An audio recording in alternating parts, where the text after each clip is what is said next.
Good afternoon, Charles. How are you? Good afternoon, Dan. I am doing spectacular. How are you? I am well. Thank you. So you and I have had such a fair amount of hijinks since we last recorded an episode. A bit. We both moved from New Smyrna to Winter Garden, and that was a harrowing day. And night. Now we know that moving day should last 2 days. Or I think we would have been okay if we just started earlier on the first day. Maybe. We really didn't get started until like 1 o'clock. Yeah, I guess so. So I think next time we just start early in the day. Yeah, but by starting, that means my place has to be ready to go by the time you come over, which that's a lot of work. But it really is not, dude. We were there. So much work. It was not bad at all. That's 'cause I still did some stuff before you got there. A little bit, but I'm telling you, dude, when you live in that place full time, the entropy that happens on a small camper, I mean, it is absolute chaos before I start prepping it for the move. It's a nightmare. So that's on me though. That's not a you. You're probably right. If you showed up at 9 o'clock in the morning and I was ready for you, then it would not have been as bad. But we do have to keep in mind the next one's going to be worse because we're going to travel a greater distance. Yeah, we might need 2 days for that. I think we will. Sure. Yeah. And we'll probably need more miles on the truck too, because we're going to go further. So yeah, but it was rough. We got to the new campground. We dropped yours off, then went back for mine and forgot the sun pass on the first one. So we had to take non-toll roads, which definitely added some time to the trip.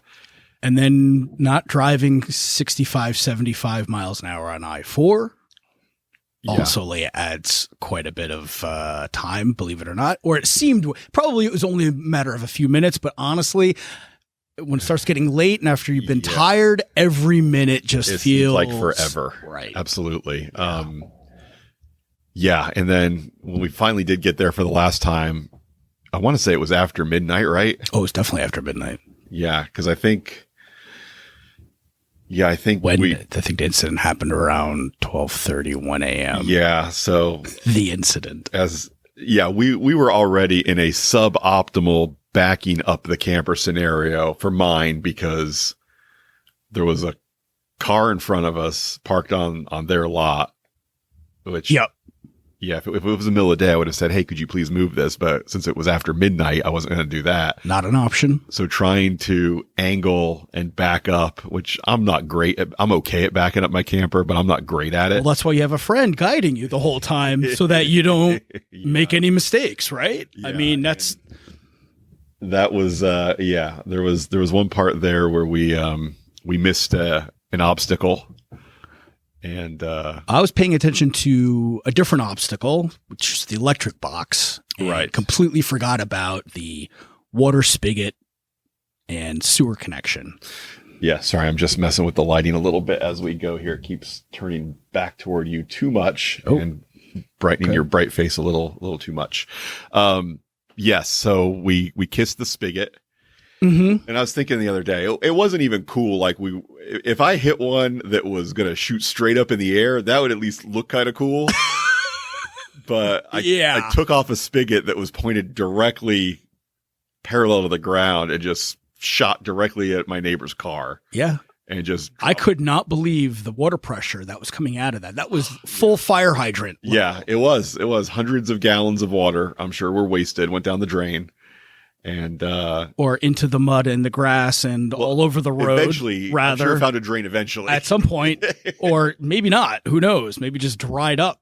But that was very stressful having that disaster happen, and then having no one we could get on the phone until you finally got the utility company to do something about it. Yeah, and their solution was to shut down water for the entire park. So a couple hundred residents that lost their water connection because of us and our inability to wait till the next morning, which, Renata specifically asked me to talk about that on the podcast. Oh, really? Yeah. The part where, instead of telling me you were too tired, you were trying to be the nice guy and asked me if I was too tired. And I was like, no, Dan, I'm not too tired. I'm ready to go. When in fact you were too tired to do it, but you didn't want to say, Charles, I'm too tired. We can't do it tonight. That's a great point. And that's one of my learning experiences from this was not to ignore my gut instinct and not to dismiss my needs. Yes. And I absolutely did. 99 guys out of 100 would have done exactly what Dan did. Yeah. You would have phrased it in somehow that does make me feel better. Yeah, you would have phrased it in a way to Thanks, say, Renata. Charles, are you too tired to do this? Because if you're too tired, we don't have to. And then I didn't take your your generous offer to not do it that night. I was like, no, Dan, I'm good. Let's do it. Unless you don't want to do it. And you're like, no, I'm fine. Yeah. And well, part of that also was, I am going to remember this for next time, being in that tired state, I wasn't able to fully grasp all of the work that is involved with getting you settled at that new campsite, and also made some assumptions that we were going to have plenty of room. Right. It wasn't going to be a tight spot. It was going to be easy to back in and back out. We were going to have plenty of lighting. Yeah, when you're tired, you don't. And it's just I just didn't even think of any of those things. I was just thinking, well, all I need to do is get out, and I really didn't feel like it was going to be that much more work for me, other than having to drive to the spot, which was maybe another half hour from where we were at that point, which wasn't a big deal. It was like highway. I was, a happy camper, had my caffeine going. We had the headlamps, and I honestly, I really didn't think of all the other things that could have gone wrong at the time. So because you're tired, you don't think about those things. Yeah, and also a sense of completion. So I've got that was what was pushing me. Let's just get it over with. Let's just get it done. Exactly. Me too. So I'll be in my bed and I'll sleep and everything will be fine. All those things, but, right? Yeah, when you're tired and you're not at your best, you don't realize how tired you are and how much it's affecting you. And I used to joke about with drinking and driving. It's like when you're sober, you're like, I would never drive drunk. And then when you have a couple drinks, you're like, oh no, I wonder if I'm too drunk to drive. But then if you keep drinking, you get back to, I'm fine. We can drive all night. I'm ready. I got this. No problem. And I think being tired is, and they've done research on driving tired and driving drunk is kind of this same similar thing. Results. Yeah. So we'll know next time that we don't make the decision of, am I too tired, after we're already too tired. Instead, don't make any big decisions. We set cutoffs. We're like, if we're not moving the second camper, if we're not starting on moving the second camper by 6 p.m. or 5 p.m. or whatever it is, then we're just not going to do it. I think the rule of thumb here when it comes to pulling into a new spot we haven't been before is we want some daylight. Yeah, we got to have daylight. So that's almost earlier this time of year. This time of year, yes. Yeah. Now, when we move in to the West Coast in the summertime, if that still turns out to be the plan, then we'll have a little bit more daylight to burn. But yeah, we're definitely going to need 2 days. Let's just plan on that from now on. I think. And that way we're not rushing. Unless we're just going around the block like the other thing too, dude, the first time. When we do this, we like to go. We'll have lunch, take our time. Think through some things, and we'll sit there and we bullshit about everything anyway. So just like we are here. So speaking of which, you've got that hard stop. I got a hard stop. All right, let's move forward. The good news is we can talk about CBD real quick, because I don't know, man. I'm not much of a user of CBD, and I've never really seen the appeal. Yeah. Apparently, it can have some positive impact on your pain receptors, so that if something's hurting you or bothering you, it can lessen that. And it also seems to be known for reducing inflammation. Yeah. Which we talked about inflammation on just the last episode, that anything you can do to reduce inflammation is usually a good thing. Right. Yeah. So I learned a little bit from this chapter. Both THC and CBD are cannabinoids, and they come from, so there's basically thousands of these cannabinoids that come from a plant, right? And from hemp, and these two are just the most widely used and studied cannabinoids. I found a couple other ones that are here and there a little bit more studied than others, CBN and CBC. So the CBN is slightly psychoactive, CBC is not psychoactive. Both of those aren't studied that much, but they are supposed to be helping with similar types of things as CBD in terms of inflammation and pain. Yeah, I've never had a condition where I thought that okay, my next step is to try some CBD to see if this gets better. I guess maybe I'll try that out. It says if you're taking retinol or vitamin C, which I guess are some supplements that can help with skin. Yeah, and they will inflame you apparently, or they can. So you take some CBD with that, and oh, interesting. There's supposed to be some benefit to that. Okay. But I've never had a problem where I felt like, oh, what this calls for is some CBD. If I do cross into one of those problems, I remember this now, and I don't know how much the CBD is a factor, but I get some pretty strong, icy hot Bengay type of muscle stuff from my chiropractor. Okay. And it had CBD in there, but I don't know if it's the menthol or the CBD or whatever that makes it feel good. Yeah, I guess, they just put in everything, I think, for marketing purposes because everybody's talking about it. And what I would look for is, does it, if it's a decent product, it's going to say how much CBD is in there. Right. It's going to be one of the first listed ingredients versus the last listed ingredients in terms of the amount. Well, enough about that. So try CBD if you want to. It may or may not help you with your stress, pain, sleep issues, and skin, but your mileage may vary. Do your own experimentation because I haven't. Oh, and by the way, this is for entertainment purposes only. We are not medical professionals, so anything that you're trying here. I'm a medical professional. You can listen to me. Yeah, well, don't listen to Charles or me. We gave advice about not buying prescription eyeglasses last week, and this week I'm telling you. And you edited it out because we didn't put in any disclaimer, right? Yeah, a little bit, but yeah, it's fine. Just, who else are you going to listen to? You might as well listen to us. Okay, so on to bigger and better topics. Let's talk about masturbation. Yes. So I don't know, man. Telling guys that they need to masturbate is like telling dogs they need to eat. I think he was basically trying to change our mindset around masturbation rather than making it some sort of taboo thing that we shouldn't be doing. I think this chapter really highlights all the benefits of masturbation. Yeah. So that maybe we feel a little bit less ashamed about it, a little less creepy about it.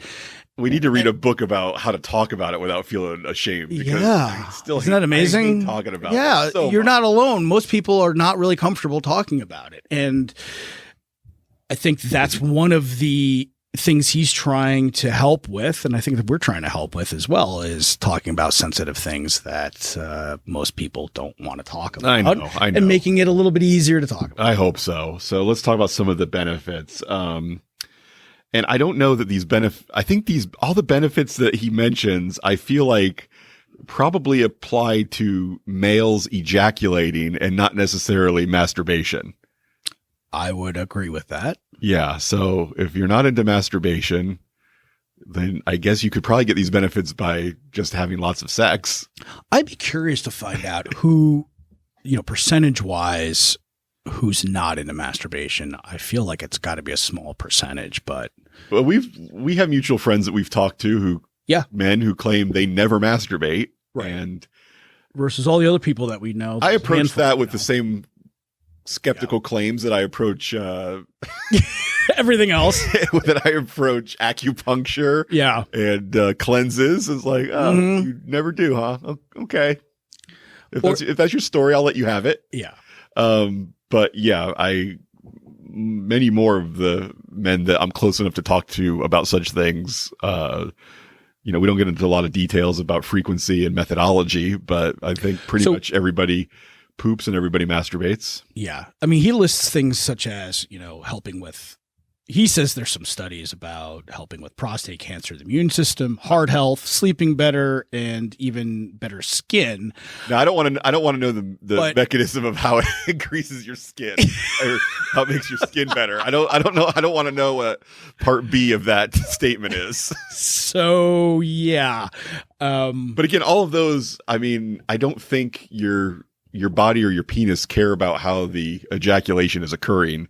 Right. So to say that it's a benefit of masturbation seems a little sketchy. It's a benefit of ejaculation, if anything. Now, here's the thing. Even people in healthy, loving relationships, are they actually getting enough sex to where it's beneficial for some of these things like prostate cancer and the immune system and heart health? Are people having sex that regularly? Or are we talking about incorporating both masturbation and sex? I would think so, because as a total of the ejaculation number per week. Or right. Speaking for myself, I would say I have not been in a relationship where I was having sex so frequently that I didn't masturbate anymore. Yeah, neither have I. Right. Yeah. So just because I'm with my partner and we're having sex 10 times a day, that's not nearly enough to do away with masturbation. Right. So we're definitely touching on masturbation here. Yeah. Pun intended. All right.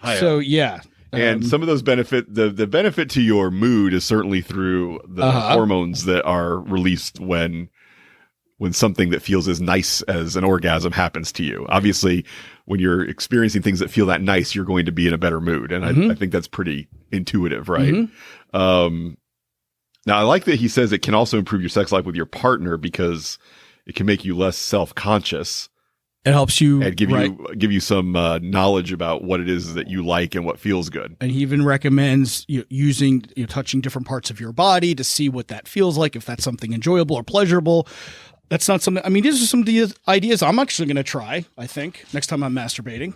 All right, maybe trying some. The whole section's called mindful masturbation. Yes. Yeah. Which is the other name we thought about for the podcast, but decided to go with We'll have to ask Adam about that. Yeah. We're thinking about So what was interesting was he's talking about switching up the position, and the first thing he listed is if you usually do it standing up, try lying down. I'm like, is that a thing? Somebody always does it standing up? Oh, I feel like that's a lot of work, man. Yeah, I do too. I kind of get weak in the knees, just like I feel like there could be an accident. But maybe the younger kids, it's not as big of a deal. I would imagine if you're a teenager who lives at home, possibly you share a bedroom with a sibling. Oh, all right, standing in the shower might be your only option. Okay. So I'm going to switch it up. Usually I do it at home, and I'm going to try doing it at Wendy's and see if that's better. Oh, great. Better than here in the studio. Yeah, no kidding. So he does suggest, trying to change your position or your location. Yep. Okay, go ahead. Turn off porn. Just rely on your fantasy life, your memory, instead of having the multimedia experience that some guys get used to. Yeah. I could see that. You already mentioned touching other parts of your body. Try edging, which I guess that's fun. Where you delay the grand finale as long as you can so that it'll be even more fun. Yeah, and then use some tools. And I think tool is a funny word to use there, but there are accessories that you could use to try to change up the way that the experience feels. And yeah, go ahead if you're interested in that. I'm pretty much okay with the tools I was born with. So how did you figure out that you create this thing called semen and it comes out of you regularly? Oh, Jesus, Dan, I don't want to talk about it. You don't want to talk about that? I'll talk about mine. So okay. I don't even know if I want to hear you talk about it, but go ahead. I've only had one wet dream in my life, and that was the first one. After that, I'm like, oh my God, this felt amazing. I don't think anything's ever felt as good as that first and only wet dream I've ever had. Interesting. I think I think I've only had one too. And I'm tempted to see how long it would take for me to have another. Wow. How long do you think that would take? We should look that up. Well, that would be interesting. I doubt there's a specific answer to. I don't think you can ask Bard how long it would take Dan Littman to get back into wet dreams.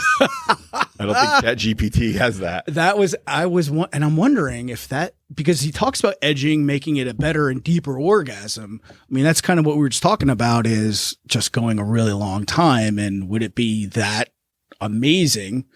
Because who knows? Yeah. I mean, we don't know how long we were creating sperm for before it just came out on its own. Yeah. That's interesting. I wonder how long it would take, because I mean, obviously, what happens is if you don't ejaculate in long enough time, your sperm, the quality and the liveliness of your sperm falls off a cliff. Yeah. And so, the wet dream is your body's way of saying, okay, these swimmers, they ain't up to the task anymore. So we need to cut the dead weight loose. Yeah. Yeah. The funny thing is, it was, I didn't even know what masturbation was right after that. So I think I had only watched a couple of porns here and there, and they're having sex in it. So I didn't have anybody to sex with. So I would just do it on the mattress and like basically have sex on the mattress. Talking about this. Good for you, man. Oh my God. I learned that you could use your hand eventually, but that You were just a mattress humper. I was a mattress humper for a little while. Yeah, well, I don't know, 12, 13 years old, something like that.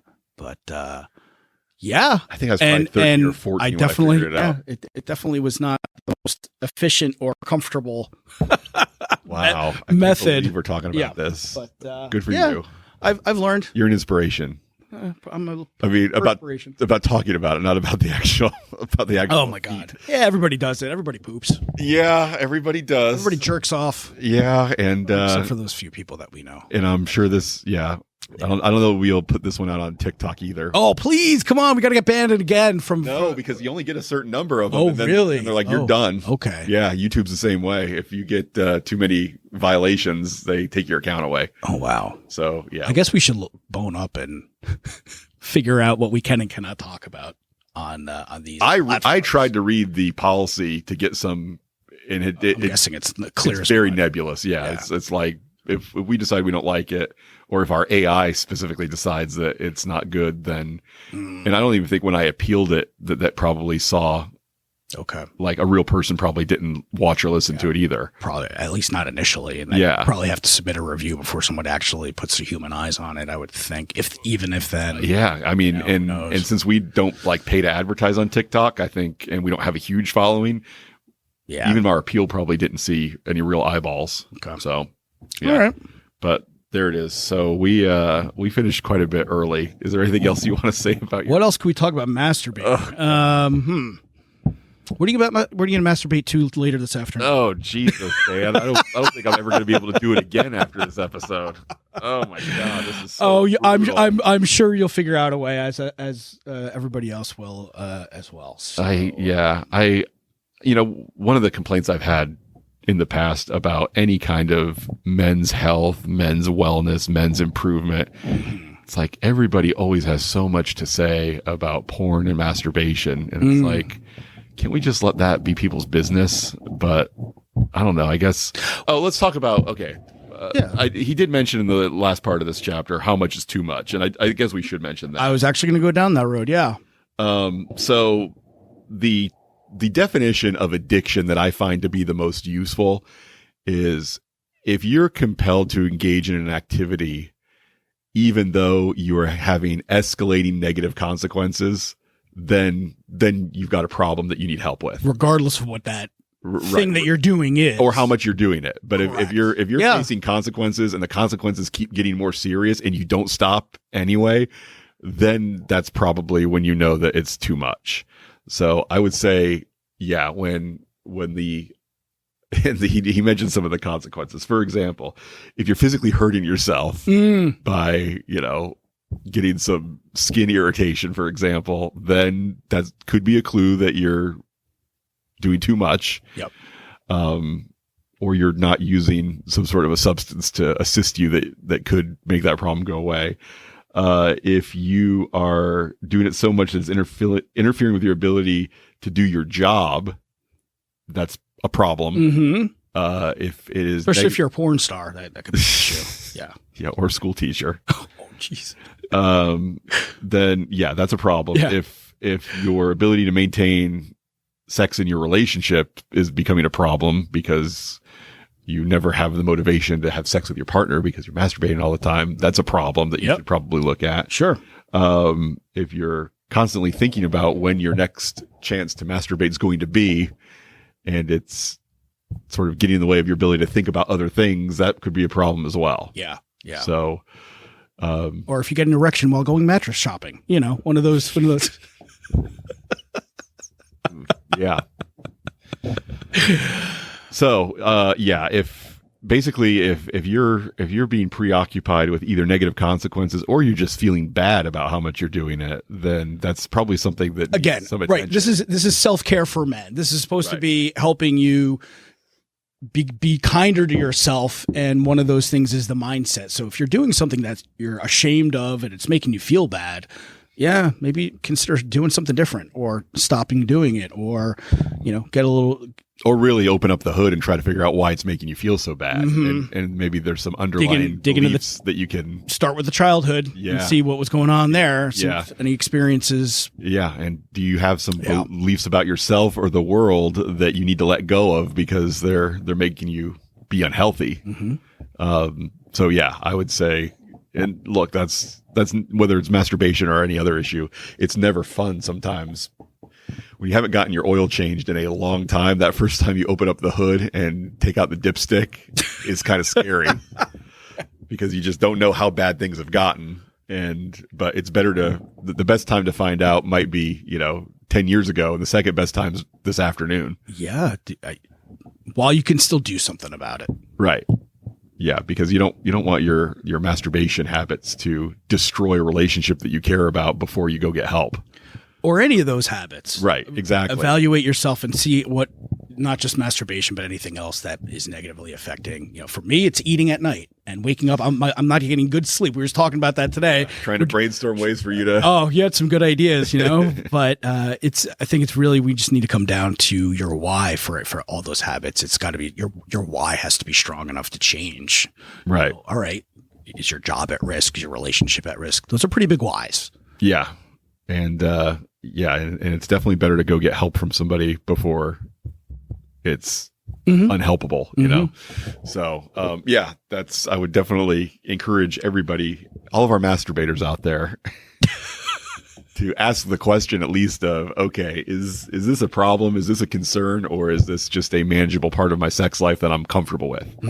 And if that's your answer, then congratulations, full speed ahead. Do what you got to do to feel good and to be comfortable with your body and your relationship with your partner, go for it. But if you have some discomfort, some shame, some inconvenience even, then it's okay to ask yourself the question of, okay, is this something that needs some modification or some management in my life, or am I just fine with the way things are? And I think that's always a good question to ask in a lot of different areas.